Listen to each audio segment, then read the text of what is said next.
Hindi ako tomboy. Kasi may anak ako. Biologically, meron ako may anak dalawa. ka. Ikakasal na ako sa lalaki, actually.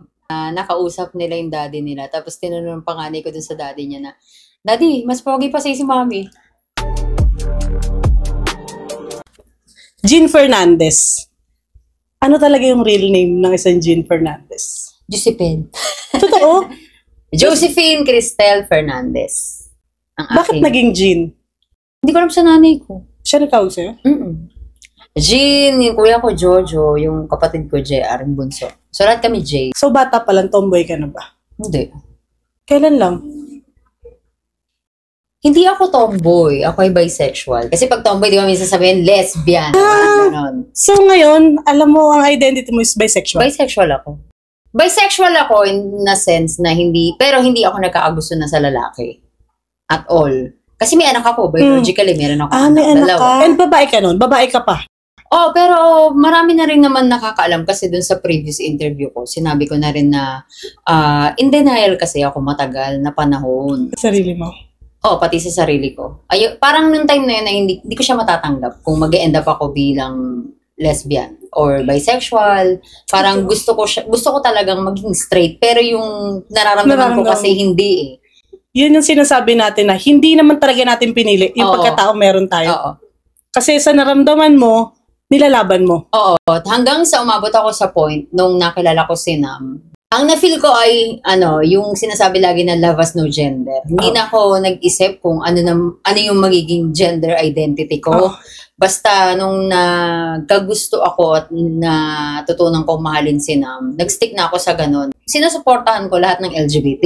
Pero ayokong i-label yung sarili ko kung ako ba ay lesbian or whatsoever. Basta alam ko, bisexual ako kasi nagkaroon din ako ng gusto sa lalaki. Nagkagusto talaga ako lalaki. Now, hindi na. Simula nung naging... So, si Nam ang una mong girlfriend? Hindi. Hindi rin. Nagkaroon din ako. Pero hindi ako na-fall. Parang trip-trip mo lang? Kasi bata, halos karamihan ng tropa ko puro lesbian. As in, lesbian sila. Ilang taon ka nung na-curious ka sa sarili mo na, tomboy ba ako, babae ba ako, bakit ganito yung nararamdaman ko? 19 na ako. Na-curious ka sa sarili mo? Kasi yun na yung time na nagka-crush na ako sa babae. As in, nagka-crush ako sa babae talaga. Tapos nagkagusto ako. Tapos naging kami. Pero tagong-tago. Actually, before ko na-meet si Nam, lalaki jowa ako. 19 years old ka. So, ibig sabihin, talagang puro lalaki pa yung nagustuhan mo. Then, tsaka lang dumating si Nam, doon mo naramdaman yung totoong gusto ko yung babae. Kasi dati, trip-trip lang. Balita ko kasi, galing ka sa ibang bansa. And doon mo nakilala si Nam. So, ilang taon ka nun? 34? Magka-work kayo? Hindi. Anong bansa to? Russia. Hindi kayo magka-work? Saan kayo nagkakilala? Siya ang nakakita sa akin si Nam sa FB. Nakita niya yung picture ko. Tapos yun na, inad niya ako. Ang ginawa ko naman, dinilit ko. Hindi ko siya kinonfirm kasi akala ko nga nag-online seller. Kasi nga yung cover photo, puro Mickey Mouse. Akala ko tinitinda. Pero collection niya lang. Kasi noong time na allergic ako sa mga nagla-live selling, sa online seller. Hindi ko naman alam mag-e-end up pala ako bilang ganun din. Nagulat ka na nasa Russia din siya? Alam ko na nasa Russia siya. Kasi nakita ko naman na yung sa bio niya, nasa Moscow siya. Na-stalk mo na siya? Oo. Pero parang hindi kasi ako mahilig mag-confirm pag may friend request sa FB. Tahimik na buhay ko. So bakit mo siya in-accept bigla? In-accept ko kasi may nag-chat sa akin na tropa ko na i-accept ko daw siya. So kakilala ng friend mo? Oo. Na mutual friend namin, dalawa. Tapos parang nag-chat, tapos natigil ng mga ilang araw. Hanggang sa mag-Valentine's na, parang uso, di ba, send to many? Nasama siya sa na-send to many ko. Tapos nagtuloy-tuloy na siya. Hanggang sa nag-meet kami, 15, nag-meet kami, 16 kami na. Galing ka sa lalaki? Oo. Ilang taon na yung nakalipas bago ka nag-girlfriend naman? 1 year, no? Parang 1 year. Ikakasal na ako sa lalaki, actually. Russian. Kasi yun 2 years na relationship din. Pero, noong time na yun kasi sobrang gulo na ng utak ko nun. As in, sobrang gulo na parang feeling ko, meron something na gusto ko siyang ilabas, pero hindi ko alam kung paano. Pero alam kong yung isa doon ay yung identity ko. Gumugulo na siya sa'yo? Sobrang gulo na niya. Kasi, wala kang peace of mind mo? Oo. Kasi, umabot na ako sa point na, syempre, magpapakasal ka na eh. Naisip ko na, hindi ko talaga gustong magpakasal sa lalaki. kahit umuo ko, pero alam ko sa sarili kong hindi. May gumugulo talaga sa isipan mo. Hindi ka masaya. Tapos hindi ko rin kaya mag-dress. Hindi ko kaya, napipilitan ako magpalda kasi sa school. Naiisip mo ba na magulo yung isip mo, gusto ko magka-girlfriend? Hindi naman. Hindi. Feeling mo lang may iba talaga sa pakiramdam. Oo, may iba talaga. Parang ganun. Hanggang sa parang, napansin ko kasi na, ay, ito pala talaga yung gusto ko. Kasi sinabi ko na sa magulang ko tanggapin niyo si Nam. Kasi siya yung gusto ko. Kasi parang magulang mo pa ngayon ang hindi accept pang magka-girlfriend ka? Kasi halos lahat. Kasi alam nila babae ko Tapos biglang, ito yung jowa ko, tapos piniplex ko na. So, siya pa yung pinaglaban mo sa pamilya mo? Oo. Pero, kasi madalas sa atin, di ba, tayo ang pinaglalaban ng mga taong mahal natin sa mga magulang nila. So, ikaw. Kasi siguro ang reason ng magulang ko at ng pamilya ko, may anak ako. Masasagasaan yung bata. Parang gano'n. Paano may papakilala? Bata pa. Oo. Bata pa yung mga anak ko that time. Tapos sabi ko na, basta ipapaliwanag lang. And ang sa akin kasi, itsura ko lang yung magbabago. Pero yung thinking ko, hindi. Yung responsibility ko, hindi magbabago. Yun lang naman kasi siguro yung pwede kong i-advise din sa ibang LGBT na kapag kayo nagkaroon ng transition or nag-decide kayo na magbago kayo ng gusto sa buhay, panindigan nyo kung ano yung dapat nyong gawin sa, kunyari, kung may may anak, katulad sa side ko, huwag nyo pabayaan. Hindi yung mag-focus kayo dito sa isang tao na to na tsaka dapat alam nila kung ano talaga yung identity nila. Kasi minsan, yung iba gusto ko mag-transition kasi uso yan kasi may bigote sila. Kasi parang lumiliit yung dibdib nila. Yung pakiramdam nila, hindi yung palalala. Ako kasi, ito kasi, parang feeling ko, hindi ko man maging karelasyon si Nam, alam ko eventually, magiging ganito yung buhok ko. Kasi ang haba ng buhok ko lagi. Pangarap kong mixi yung buhok ko, pero hindi ko siya magawa. Dahil? Kasi nga parang feeling ko may against, lalo yung... Inisip mo yung sasabihin ng ibang tao. May against. Idol ko sila Kristen Stewart. Nagpaiksi na ng mga buhok. Si Scarlett Johansson. So, nauso sa mga babae. Sila Miley Cyrus. Sabi ko, paano ko kaya gagawin to? Hanggang sa inunti-unti ko siya. Hindi ko binigla na pagupit agad ako ng panlalaki. Mas komportable kung suot yung malalaking damit. Doon talaga ako komportable Hindi ko siya nagagawa. Kasi nga may boyfriend ako, ganyan-ganyan. Hanggang sa, parang naging free ako talaga nung simula naging karelasyon ko si Nam. Lumuwag yung pakiramdam mo. Hindi niya naman ako binuyo na kailangan ganito ka, ganito. Hindi. Ang nangyari ay sinuportahan niya ako na iyan yung gusto mo, so gawin mo siya. Kung alam mong dyan ka sasaya, hindi naman to about sa relasyon natin, it's about you. Parang gano'n. Lagi mong iniisip yung sasabihin ng ibang tao. Kailan ka nagkaroon ng lakas ng loob na panindigan na, bahala na kayo kung anong gusto nyo isipin sa pagkatao ko, basta dito ako masaya? Nagsimula to, syempre tayo, di ba, may mga kaibigan tayo. Meron na nangyari sa buhay ko na meron ako mga kaibigan na tinuring ko talagang kapatid. Since, parang feeling ko nung time na yun, 15 years na kami magkakaibigan. And alam ko na part din sila na LGBT. Okay. And nakita nila na nagkaroon din ako ng jowang babae nung time na college kami. Na alam nila kung sino. Baga, parang merong isa talagang best friend ko talaga siya.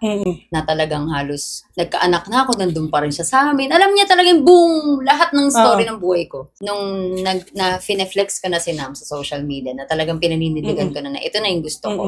Suddenly, hindi na sila nagpag-usap sa akin. Nagko-comment ako sa kanila. Siyempre, naiinggit ako. Nag-get together sila. Siyempre, wala ako. Basically, wala ako dahil nasa abroad ako. Nagko-comment ako, nagugult ako, binubura nila. Yung comment ko. Oo. Tapos, pati yung magulang ko, nasaktan na. Kasi natanggap na nila Ako kasi, ang prinsipyo ko sa buhay, ako talaga ang taong walang pakialam. As long as hindi mo ko pinapakialaman. Humihingi lang ako ng tulong kapag kailangan ko. Pero hanggat hindi ko kailangan ng paki mo, wala rin akong pakialam. Kaya mo sarili mo. Ganun, kaya ko yung sarili ko. Kaya ko siyang buhatin. Kaya kong dalhin kahit saan. Siguro dahil sa pinagdaanan, parang ganun, kasi single parent ako. Ngayon, bigla siyang hindi na nagparamdam. Iyak ako ng iyak. Ang sakit. Kasi parang kapatid mo yan Tapos suddenly, hindi ka na nila biglang hindi ka nakilala. Oo. Tapos nung siguro na sasaktan na rin yung nanay ko, kinausap daw niya kung bakit. Alam mo yun? Oo. Nanghingi siya sa'yo ng pahintulot na pwede niya bang kausapin? Hindi, kinausap na lang ng nanay ko kasi umiyak na ako. Kasi nasasaktan na siya para sa'yo. Oo. Nang sinabi niya na kasi daw nakikita kayo na nagma-my day na nagkikiss kayo. Kahit sa chick lang. Hindi daw nila gusto. To make it short, hindi nila matanggap kung ano yung nangyari sa akin. Parang ganun. Noong time na yun, nung sinabi sa akin ng nanay ko, sinabi ko na, simula ko hindi ko na talaga kaibigan itong mga to. Tinanggap mo na?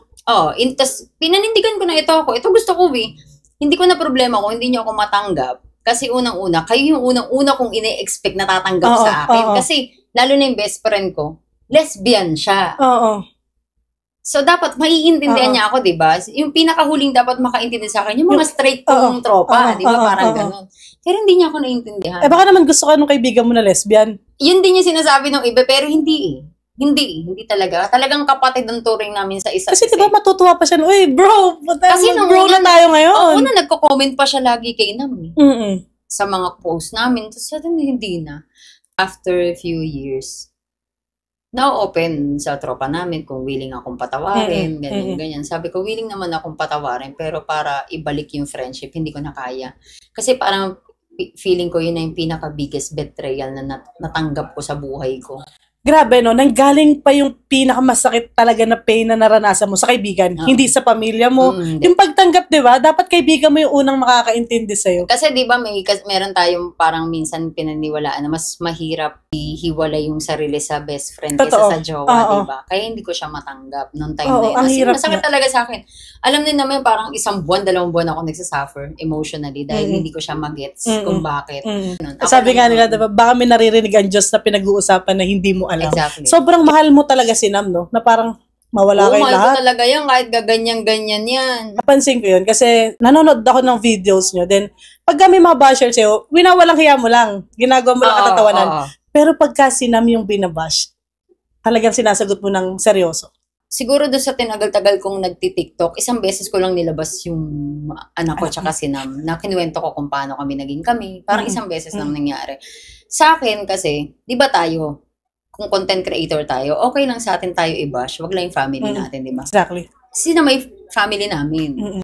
Pumapatol ako kasi nabububuhan talaga ako. Sorry dun sa word, pero nabububuhan talaga ako sa mga tao na laging pinagkukumpara yung itsura ng karelasyon mo sa'yo. Exactly. Sabihin na natin, kunyari, kasi hindi mo naman maiwasan, meron talagang magjowang babae, tomboy, mas maganda pa talaga yung tomboy. Sabihin, given na, sabihin na natin, kunyari, magiging mayabang ako, sabihin ko, mas maganda ako kay Nam. Hindi na para i-emphasize mo sa mukha ako o sa comment section na mas maganda ako kay Nam. Sinasabi mo lang na mas maganda ako. Yung dating sa akin na nilalait mo si Nam, hindi mo lang masabi na ang pangit ni Nam. Ako, kung alam kong mag-isip ng tama, hindi nyo lang kayang sabihin pangit si Nam. Pero unang-una, wala kayong karapatan sabihin. Totoo. Diba? Nakikinood lang kayo sa amin. Parang ganun. Kayo na nga binibigyan ng kasiyahan di ba? Exactly. Ang hirap nyo naman mga pasayahin. Totoo. Ganyan talaga sa Pilipinas. Gusto lahat pinapansin. Yun yung mga taong walang peace of mind Oo. Kaya nagpapasalamat din ako dun sa iba na talagang hindi sila tumitingin dun sa kung sino ka. Totoo. Kung ano ka, basta tao ka na nabubuhay ka. Kasi respeto. Yun lang naman, yung libre naman magkaroon ng respeto. Bakit hindi mo pa araw-arawin na lang, di ba? Totoo. Hindi naman tayo nanghihingi na respeto kasi in-earn yan in-earn yan. Meron kasing ibang LGBT rin na hindi naman talaga kare-respeto kasi bastos ang bunganga, walang modo. Yun talaga, minsan hindi mo talaga sila irerespeto. Pero, paano kung yung LGBT na yun ay nananahimik lang, ngayon tatrabaho na maayos, and yet ang dami mong sinasabi, di ba? Minsan gusto ko nang regaluhan ng mga masking tape yung mga yun. Live selling ako, titignan yung itsura ni Nam. Sinam na sa likod ko lang naman. I mean, ayoko yun ayoko talaga na napipikon ako pag inaano si Nam. Meron din sa part ng buhay din Nam na meron ding against sa akin dati. Siyempre, sa magulang niya, may ganun di ba? Ganun naman talaga sa una. Pero parang nakikita ko, nagpupunta kayo sa kanila, no? Yung probinsya na pinupunta niyo, saan yun? Cabanatuan. Kasi hanggang doon dumadating ang parcel ni Nam. Oo, sabi ko sa'yo. Tsaka ako kasi, hindi ko kayang umalis si Nam nang hindi ko kasama. Grabe. Hindi ko siya kayang protektahan, pero hindi ko kayang lumayo si Nam sa akin. Hindi ko alam kung bakit. Kasi, hindi ko rin kayang umalis nang hindi ko kasama si Nam. Ang gusto ko lang dyan talaga, hawakan niya yung kamay ko. Yun lang. Ay, ganun. Yun lang talaga. Parang napaka-safe na ng buhay mo pagka sinam yung sabi ko nga dito kanina, nasa mall kami. Nakapag-holding hands. Sabi ko, wow, nakipag-holding hands. Malaking bagay sa akin yun. Nag-iinarte daw ako. Sabi ko kasi, yung maliliit na bagay, sobrang nagminin sa akin yan. Mas masaya kami nagbabardagulan. Mas masaya kami nag-aasaran lang. Kami nagbubisita. Normal yan, off-cam? Oo. Ganon talaga kayo? Ganon talaga kami. First time ba niya nasa kagaya natin siya pumapati? Hindi pa yan nagkaka-boyfriend. Lesbian? Lesbian talaga yung niya. Sabi ko sa kanya na lahat ng naramdaman mong masakit dati, hindi mo yun mararamdaman na ako yung karelasyon mo. Kasi hindi ako ganun. Na-trauma ba siya? Na baka mamaya ganun ka rin, kagaya ng Na-trauma yan, alam mo, meron yan sakit na pag ginigising siyang ganun, gulat na gulat siya. Kasi na-trauma siya. Okay. Minsan kasi ganyan pumapangit ang tingin sa atin ng ibang tao dahil sa may mga nakita silang mga tomboy na nananakit, nagsusuicide, 'di ba?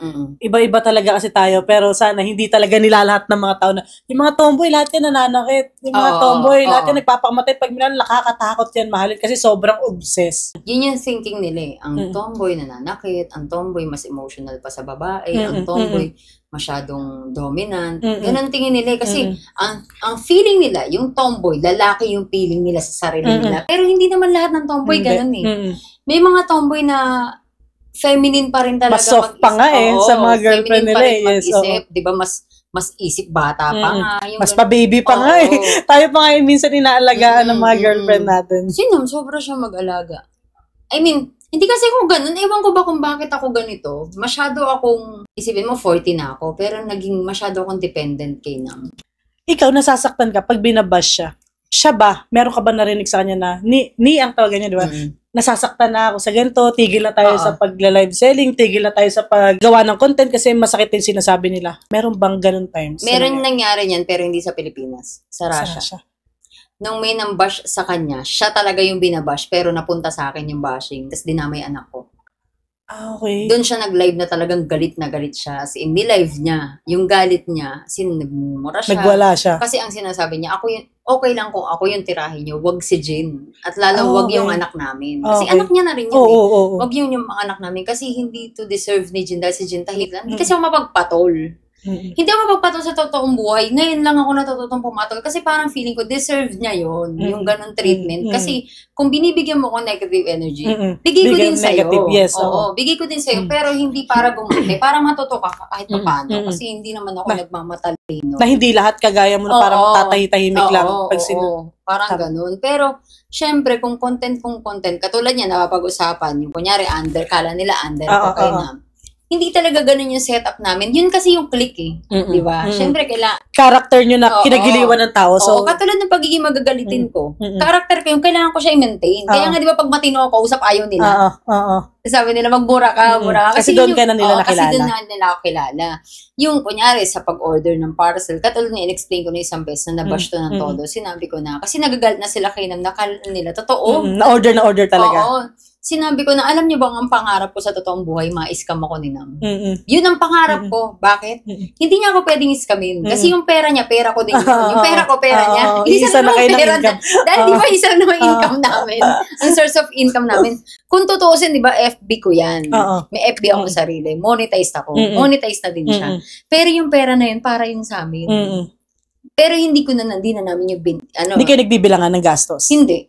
Hindi kami meron lang time na minsan nagkakabilangan kami kasi yung budget namin limited. Okay. So, syempre, lalo nung umuwi kami ng Pilipinas, kailangan namin talaga pagbukod-bukorin yung kita namin. Kaya minsan, nagkakaroon kami na bakit ganito, ba't ang liit, nasa na to, ganito, ganyan. Pero para pag-awayan namin yung pera, hindi pa nangyayari. Ilang taon ng mga anak mo? 15 and 13. Kahit pa paano may isip na sila eh. Di ba nila kahit kailan na tanong sa'yo na, Mami, bakit ka mukhang boy? Mami, bakit girl yung partner mo? Tita namang tawag nila. Hindi nila na-question sa'yo? Hindi. Pero nagkaroon ng parang isang instance na nakausap nila yung daddy nila. Tapos tinanong ng panganay ko dun sa daddy niya na, Daddy, mas pogi pa sa'yo si Mami. Totoo. Kasi parang sa kami ng buhok. Parang ganon. Meron time yata na natanong ko yung panganay ko na may napansin kayo sa akin. Oo, napansin niyo ako physically nagbago. Pero sa ugali ko, may napansin kayo sa akin. Wala. Feeling mo ba sa mga anak mo, alam na nila yun sa sarili nila, pero hindi ka nila dinadirect tanungin? Oo. Feeling mo may alam na sila sa gano'n? Dati pa. Feeling ko meron. Kasi nanay ko eh. Nanay ko kasi parang kasama kasi nila eh. Doon sila. Oo. Parang kasama nila na parang meron pang instance na, kunyari nagpapaisi na ako, tinatanong na ako ng anak ko, Mami, tomboy ka ba? Talaga? Alay ko sinasabi talaga hindi ako tomboy kasi hindi naman talaga ako tomboy. Hindi kasi nararamdaman ko eh. Bisexual. Oo, may nagtatanong pa nga sa akin na may bala ka ba maging transgender, ganito ba? Sinang pa nagsasabi? Bakit? Para saan? Parang ganun. Hindi ako against pero para saan? Kasi ako may respeto ko sa mga nagpapagawa or nagpapatanggal o kung ano man yung gusto nilang maging itsura nila. Sa kanila yun eh. Diba? Choice nila yun. Choice ko na ito ako. Parang ganun. Pag tinatawag ako ng kuya, nagagalit si Nam. Anong gusto mong tinatawag sa'yo? Kung ano lang. basta Jean, ate, kuya, bahala ka sa buhay mo. Pero kung lagi mo akong tatawagin. As long as hindi ka binabastos. Oo, as long as, minsan nga, may vlog kami, tawag sa akin, sir. Hinayaan ko lang, kasi parang yun yung nakikita mo, sige, okay, Bit. As long as hindi mo ko iniinsulto, okay lang sa akin. Kasi may ibang nakaka-insulto yung tawag, di ba? Ito matanong ko lang ang itsura natin lalaki, kahit ikaw ay bisexual, syempre isipin sa'yo ng tao, tomboy ka. Meron ka bang na-experience na sabihin sa'yo na, tomboy ka pero may anak ka? Actually, lagi yun ang tanong. Anong sinasabi mo? May matres ako Oo. Di ba? Oo. May matres ako, so sabihin natin maging butch talaga ako. Kung gusto ko mag-anak, gamitin ko yung matres ko. Di ba? Kahit sa anong paraan, gagamitin ko yung matres ko. Kasi gusto ko magkaanak na galing sa akin. Yun lang yun Hindi naman, bakit pag ba naging tomboy ka, mababawasan yung matres mo, magkukulang ka ba ng organ? Di ba? Hindi naman. Gusto mo choice mo yan buhay mo yan buhay ko Meron kasi talagang mga tao na hindi mo maintindihan Tomboy, tapos magkaanak. Pero naman time na nag-tomboy ka, tapos hindi ka magkaanak, sino kasama mo pagtanda? Hindi mo sila maintindihan, alam mo kung bakit. Kapag yung anak mo na yung tinatanong. Nangyari kasi sa akin yan yung anak kong tinatanong na, bakit ka naging anak ng mami mo? Lesbian yun. Alam kong tumatak sa anak ko yun, pero ang sinabi ko na lang sa anak ko, anong pakialam ng teacher mo? Kung ako yung mami mo, parang ganon. Hindi siya nakakatuwa, pero pwede ko daw kasuhan. Pero nag-move on na lang ako, tapos sinabi ko sa anak ko, pinangako ko talaga sa anak ko, pag may nangyari pang ganyan, hindi ako dadalawang isip. Kasi, hindi niyo yan deserve. And para sa akin, hindi kasalanan yung pagiging lesbian. As long as wala naman ako inagabyado, wala naman akong police record, di ba? Wala naman akong naape. Lalo na sa inyong dalawa, hindi ko kayo pinabayaan, nakita niyo. Tinanong ko yung anak ko kung ano sinagot niya, pero hindi niya sinabi sa akin kung ano yung sinagot niya. Kahit pa paano pinoprotektahan ka ng anak? Oo, kasi parang feeling ko, pag sinagot ng anak ko yun, gulo yun. Kasi alam kong manggagalaito yung anak ko. Yung anak ko, introvert. So, medyo tahimik lang. Hindi na lang or baka may sinabi siya pero ayaw niya sabihin sa akin. Pwedeng ganun kasi. Na pinagtanggol ka talaga ng anak. Gaano ka-importante sa'yo na meron kang anak?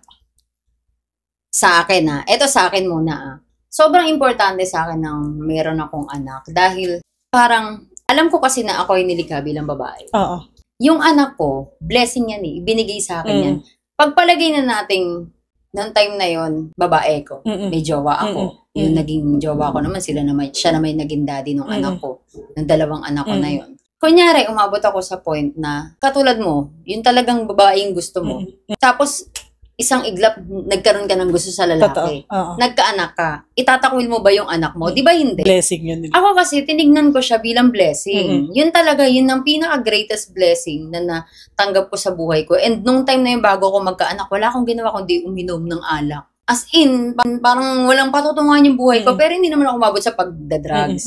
Puro ganun lang ako barkada, pero nagkaanak ako, nagkaroon ng direksyon buhay ko. Doon nga lang ako nag-abroad Talagang nag-sacrifice ako iwanan sila kasi para walang ibang tutulong sa akin kundi sila lang. Parang ganun. So, nandun yung magulang ko na pwedeng tumulong, pero financially ako lang. And gusto kong tumayo sa sarili kong paa bilang magulang ng mga anak ko. And wala, hindi ko siya kinakahiya. Hindi ako naiilang. Kahit yung mga anak ko naglalakad kami para kami magtotropa. Una-una, gusto ko makita yung bunga ko. Kasi dati mayabang pa ako sa itsura ko. I mean, di ba tayo? Normal na naman pa. Sa sarili lang naman natin. Hindi naman sa ibang tao. So, makita yung lahi ko. Exactly. Yun. Gandang mukha, di mo bibigyan ng lahi. Oo, yun yung naisip ko dati sa akin naman. Yung ganda ko, kahit ba sabihin nating babae yung gusto ko. Gusto kong makita yung bunga ko. Kasi ako, gusto ko sinang magkaanak. Sabi ko pa nga dyan, nag-volunteer ako dyan, kung hindi mo kayo magbuntis, ako magbubuntis para sa'yo. Kasi gusto kong magkaanak ka, gusto ko makita yung bunga mo. Hindi dahil baka maghiwalay tayo, tapos walang mag-alaga sa'yo. Hindi yun Yung version na mini-nam, di ba? Yung mini-scammer na. Tapos mahilig pa order ng parcel, di ba? Yun Hindi lahat ng tao, kahit straight ka na babae, hindi lahat ng tao nagbibigyan na anak. Sobrang blessing na talaga yun na yung, para sa akin kasi hindi naman basta lang sumisingaw yung tao, di ba? Pero yung mga tao na straight pero hindi magkaanak. Hindi magkaanak. Yung ibang mga couple, ang tagal na nangangarap, di sila kaya magkaanak. Kaya napakaswerte ng mga tao. Oo, totoo, sobrang swerte. Hindi kawalan sa akin at ayoko na naman buyuin yung iba na, yung iba kasi di ba sabi nila, gusto lang nila magkaanak, ayaw nila magkaasawa. Totoo yan, totoo, maraming ganun. May ganun ako dating thinking. Pero nung time kasi talagang feeling ko straight ako. Oo. Gusto ko lang ng anak. Doon na ako mag-end up na ako. Gusto ko lang anak, gusto ko dalawa, gusto ko pa nga lalaki. Hindi ko naman na-achieve yung lalaki. Parang ganun. Pero feeling mo naman, malapit ang loob sa'yo ng mga anak? Oo. Gumawa kami ng paraan para mangyari yun eh. Kasi nung umuwi kami ng Pinas ni Nam, talagang kami, lagari. Trabaho. Hanggang sa wala na ako oras sa mga bata. Tapos, nito na lang, nung sabi ko naglalakihan na parang gusto nilang ng kakwentuhan. Kailangan natin mag-adjust. Kaya pag gabi, hindi na kami nagla-live selling. Pag uwi ng bunso ko, doon lang kami sa taas, family lang kami. Tapos kailangan talaga parang once or twice a month, kailangan lumabas kami, mag-usap kami, kumain lang kami, ganyan. Pero ako nagpapasalamat ako dahil supportive yung dalawang kapatid. Sila yung tatay ng mga anak ko. Lalo yung tatay ko. Ang tatay ko, ang tatay nilang dalawa. Ngayon masaya na talaga sila para sa'yo. Ang papa mo. Oo, alam ko talaga. Feeling mo lucky charm mo si Nam? Sobra. Oo, sobra. Sobrang bumilib lang ako sa relationship namin kasi sinamula siyang anak. Hindi pa siya nagka-boyfriend. And sobrang bago rin sa kanya yung karelasyon niya may anak. Sa dami na naging karelasyon niya lesbian, ako pala yung first time na mayroong anak. Sobrang bilib ako sa kanya kasi nagawa niya talaga, hinandle niya na talagang siya rin nanay siya. Kasi meron kami dating siya yung magdidisiplina o ako, kaming dalawa. Pero may time din na nung una na parang nasusobrahan si Nam sa pagdidisiplina, na-hurt na ako. Kasi hurt, anak ko yun eh. Kaya sabi ko sa kanya na tama na. Kasi na-offend na rin ako. Parang gano'n. Nasasaktan ako para sa bata. Kasi hindi naman sumasagot yung bata. Hanggang sa nagbago na rin siya. Pabago yung chapter. Kasi nag-grow na yung relationship nyo. Pag hindi ko kaya, pinapasa ko kay Nam. At least meron siyang part. Hinayaan mo na siya. At least, kasi nung una pinagbawalan ko na nung mga, hindi, ako na lang. Hindi ka kasi sanay. Kasi ako yung magulang na hurt ako. Kasi iba yung way ng pagsasalita mo. May ganun talaga. Hanggang sa, nag-usap kami na hindi. Parang kailangan na ito i-work out. Kasi magulang ka. Matagal na tayo sa Pilipinas. 3 taon ka na nilang nakakasama. And alam kong ayaw. Kasi nung unang break namin, nag-iyakan pa yun. May ganun sila eh. Nakikita mo kasi sa mga bata na tinatanggap na nila si Nam bilang isa sa mga magulang nila. So, binigyan mo na ng karapatan si Nam. Tsaka ina-avoid ko talaga. Kaya minsan nag-uusap kami ni Nam na kausapin mo din sila na pag nag-uusap kami, sumama ka. Kasi gusto ko part ka namin 3. Kasi ayoko umabot sa point na sasabihin ng anak ko na, Mami, ayoko nakitita na. Kasi sabi ko sa kanya, pag inayawan ka ng anak ko, wala na tayo. Totoo yun. Hindi ko siya pwedeng piliin. Tapos anak ko yung pagpipilian. Natural, anak ko pipiliin ko. Diba? Tsaka kasi yung mga bata kasi, kailangan ikaw talaga yung gagawa ng way para ma-feel nila na secure kami dito sa tao na to. Mahal nito yung mami namin. Kasi isa rin sa importante na mararamdaman ng mga anak mo is dapat mahal ka ng partner mo. Oo, tsaka para magtiwala sila doon. Dapat open-minded yung partner mo. Totoo. I mean, meron iba na, sige, go ako kahit may anak ka. Pero hindi pa naman nakakasama, di ba? Kasi magjowa pa lang eh. Paano kung magka-live-in na? Tapos biglang give up ka na. Masasaktan yung lesbian. Kasi nangako ka. Natatanggapin mo. Totoo. Nung nag-abroad ako, sinabi ko na pag nag-teenager yung anak ko, uuwi na talaga akong Pinas. Pinanindigan ko. Although, ang dami ko opportunity sa abroad. Na hanggang ngayon, meron pa rin naman. Pero hindi, piling ko yung anak ko. Kasi kailangan nila ako, wala nga silang daddy. So, kailangan nila ng mami. Mami na daddy pa. Parang ganon. Pero ang nakakatawa lang sa anak ko, hindi talaga ako nakikita ng anak ko bilang daddy. Mami talaga. Mami talaga.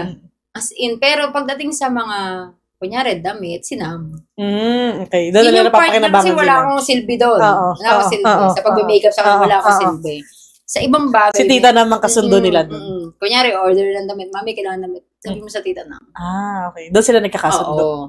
Yun Girl stock nila yun. Kasi yung iba, feeling ko hindi ganun eh. Pakalam sa anak mo yan. Ikaw lang yung mahal. Oo, ikaw lang yung mahal. Sa'yo lang sila may pakialam. Sinam na feel na minsan na parang hindi naman ako mahal. Hindi. Mahal ka ng mga bata. Hindi lang nila alam paano ipaparamdam. Kasi hindi ka dinadadi. Totoo. Pares tayong babae. Iba yung setup natin. Pero, tayo ang magpapaintindi sa mga bata. Diba? Mararamdaman mo lang yan na hindi ka nila mahal kapag lumabas tayo tapos hindi ka nila nilalapitan. Tsaka binabastos ka na nila. Yung mga anak ko, ganun pa kayo na. Kasi takot, siguro may takot din yung mga anak ko at respeto sa magulang. Magandang pinalaki ang mga anak ko. Kasi nga pinaliwanag na maayos. Pinaliwanagan na maayos. Bago tayo magtapos, gusto ko lang sana manghingi sa'yo ng message para sa mga anak ko. Para sa mga anak ko? Anong gusto mong sabihin sa kanila? Nagganyan yung mami nila. Do wala akong nakikitang mali sa pagkataon natin, pero sa maririnig pa nila hanggang pagtanda nila, anong gusto mong sabihin sa kanila? Ako kasi may tiwala ako sa mga anak ko. Yun ang unang-unang kong kailangan ng anak ko para sa akin. na makita nilang may tiwala ako sa kanila na kaya nilang i-handle yung ganitong situation namin. Para kung maka-encounter sila ng mga bullying, kunyari, alam nila kung paano gagawin.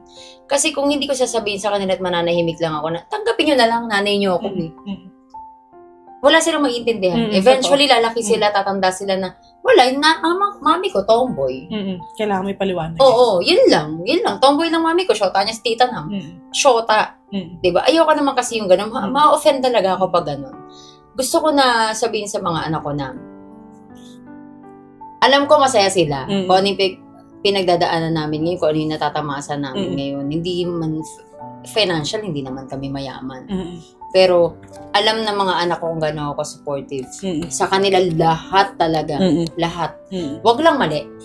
Hindi ko talaga kayang i-support. Pero, yun lang, batol na sinasabi ko kanina, hindi ko naman tinotolerate yung pagiging LGBT. Pero, yun lang pinaka pwede kong sabihin na parang assurance din sa mga anak ko na kung ano yung gusto nyo sa buhay. Susuportahan ko.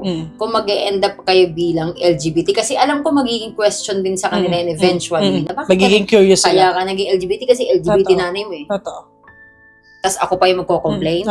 Wala akong karapatang magreklamo. Kasi unang-una, LGBT ako. And wala akong nakitang mali sa pagiging LGBT. Nandun lang yan sa mga taong ipokrito na hindi nila matanggap na LGBT na yung nakikita nila. Pero manghihingin na lang ako ng mensahe, anong gusto mong sabihin sa isang taong sobrang mahal na mahal ka? Kay Nam, na handa rin gawin talaga lahat para sa'yo. Anong gusto mong sabihin? Nasabi ko na dyan lahat, basta I love you. Di talaga sila, yung di ma-vocal si Jean eh. Napapansin ko sa'yo. Basta alam nila mahal ko siya. And sure siya na mahal ko siya. Supportado ko siya sa lahat ng bagay. Alam mo yun. Sa pagmamahal yung dalawa, para sa akin to, ang na-feel ko sa relasyon yung dalawa, ngayon ko lang ito naisip na yung ibang tao laging sinasabi, malas mo, tomboy yung ginawa mo. Pero yung nakikita kong pagmamahal mo kay Nam, parang nafe-feel ko na, ang swerte ni Nam, bisexual yung partner niya. Kasi mahal na mahal siya. Parang kaya siyang ipaglaban kahit anong mangyari sa kanya. Kasi nagawa namin dalawa eh. Yun yung nakikita ko sa'yo, kung gaano mo kamahal si Nam. So, anong nagpapatibay sa relasyon ni Jean and ni Nam? Parcel. Sobrang gandang pagtatapos. Sense of humor. Talaga. Si Nam lang ang nakakapagpatawa sa akin. Yung totoong tawa. Si Nam lang. At ako lang din nakakapagpatawa sa kanya ng totoong tawa. Ano gusto mong sabihin sa mga viewers at nagmamahal talaga sa inyo? Ay, maraming salamat sa inyo lahat. Yung totoong nagmamahal Maraming salamat sa inyo lahat na nanonood sa amin at sa kanya din. Siyempre, panoorin nyo rin siya. Sa mga nagsusupport sa inyo, dami mga followers. Nakita ko, diba? Kaya nga tuwan-tuwa ako sa iyo eh. Sabi ko, pag natatawa kasi ako sa iyo, nag-message ka sa akin, na-imagine ko, wala pa kasi sinasabi, tumatawa na to, parang ganun. Pero ako sobrang na-appreciate ko lahat ng, lalo yung mga nag-message sa amin na may mga sakit. Sila talaga, parang naisip mo yun, ito yung purpose ko eh. Hindi lang ito about sa pera. Napapagaan mo yung araw-araw. Kasi normal lang sasabihin sa'yo, nakakatanggal ka ng stress, loss, lahat ng stress nyo, tangina yun, nasa akin na. Pero yung mga may sakit iba. Oo, iba yun eh. Oo, iba. Tsaka yung alam mo yung parang lahat ng tao, lahat ng followers mo, or may ilang followers namin na sobrang, sabi nila sa amin na, mahal na mahal namin kayo pero hindi namin alam kung bakit. To the point na marami na sila rin binibigay sa amin na bagay. Kaya nila kasama na sila sa buhay. Oo. Na marami na silang binibigay sa amin na bagay na hindi namin hinihingi sa kanila, pero binibigay nila sa amin. Na-appreciate nila. Yun yung mga totoong nagmamahal. Kasi na, sabi doon, kasi katulad na sinasabi mo na, kanina na, masipag kaming dalawa. Kita naman sa itsura namin eh. Kasi diba, kung hindi ka naman magsisibag, ang ganda mo. Ang ganda na itsura mo. Kasi hindi, si Nam fresh. Alam mo, mas maganda si Nam sa personal. To be honest. Yun, kaya ako nabubuisit. Kaya ako nabubuisit sa mga nambabash. Mahal na mahal ko yung ilong niyan. Kasi, pegli ko wawawi yan eh. Dami ikaw naman ang mag-message kay Jean. Since ayaw niya mag-message sa'yo. Anong gusto mong sabihin kay Jean? Ay, gusto ko to. Patuloy mong bayaran yung parcel ko. Utang ina mo. Hindi, ang message ko sa'yo. Chuta ka. Hindi, ang message ko lang, patuloy natin ang relasyon natin. Walang Alam mo, patuloy na natin ang relasyon natin. Hindi, pakinggan mo kasi ko. Walang maghihiwalay sa relasyong to. Totoo yun, wala. Kasi, naniniwala na ako sa forever. Wala nang pinautang kita. Hindi, seryoso. Ang message ko sa'yo, pagpatuloy mo lang yung init ng ulo mo. Kasi, alam ko naman, At saka yung bagong kilay ko. Hindi, parang wala talaga kaming seryosong usapan. Actually. Hindi nga kasi kami sanay. Hindi kami sanay. Actually, sige, ganito. Gusto kong sabihin sa'yo na kahit hindi masyado nakikita ng ibang tao na mahal kita, alam mo yung sarili mo na mahal kita. Okay? Hindi ko na kailangang elaborate pa sa kanila at explain. Kasi, pag magkasama naman tayo, alam mo na yon. Kaya huwag ka nagkatapo pag hindi ko inawaki kami, putang ina mo. Yan lang. Basta mahal kita at lagi mong tatandaan na iwan ka man ng lahat. Hindi kita iiwan. Nandiyan lang ako sa tabi mo, nag-aantay ng bayad ng parcel. Hindi naman about sa pagsasabi ng I love you lagi yan eh. Diba? Sabi nga actions. Actions speaks. Alam mo ba, ang love language ko ay gusto mo ng kape? Yun. Ibig sabihin nun, I love you agad. Kaya pag timpla mo ako, dalawa tayo, tag-isa. I love you mo ay kape. Oo, kape. Yun, doon nagsisimula yung pagmamahal namin sa umaga. Kung sino yung unang magtitimpla ng kape para sa amin dalawa. Gusto mo ng kape, timpla ka dalawa. Oo, yun. Kapelin ka o titimpla ka dalawa. Ayun lang. Okay, guys. Thank you so much yung mga nanood. Thank you, guys. Maraming salamat sa inyo mga nanood. At ako nga pala si Nambubudol kay Jean at siya naman ang aking binubudol. Thank you. Thank you!